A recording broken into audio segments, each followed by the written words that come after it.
তো hello viewers, আপনারা কি কখনো ভেবে দেখেছেন আমাদের দৃষ্টিশক্তি আমাদের জন্য ঠিক কতটা ইম্পর্টেন্স রাখে?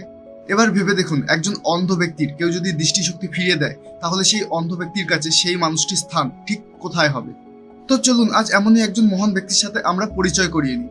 আর এই মহান ব্যক্তি নেপালের অধিবাসী, আর এনার নাম ডক্টর সান্ডুক রুইট।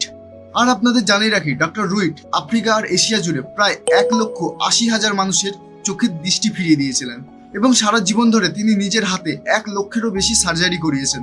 এছাড়া ডক্টর রুইট 1995 সালে একটি ইন্ট্রাকুলার লেন্স তৈরি করে, যা 2010 অবধি বিভিন্ন দেশে ব্যবহার করা হয়।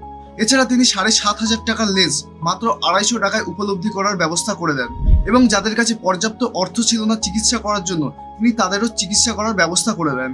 আর ডক্টর রুইটকে শান্তি আর আন্তর্জাতিক বোঝাপড়ার জন্য জার্মান ম্যাক্সেসে পুরস্কারে সম্মানিত করা হয় এবং 2018 সালে পদ্মশ্রী পুরস্কারে তাকে সম্মানিত করা হয়। তো এই মহান ব্যক্তি সম্পর্কে আপনার মতামত কমেন্টে অবশ্যই জানান। আর এই ভিডিওটি যদি আপনার ভালো লেগে থাকে তো শেয়ার করুন।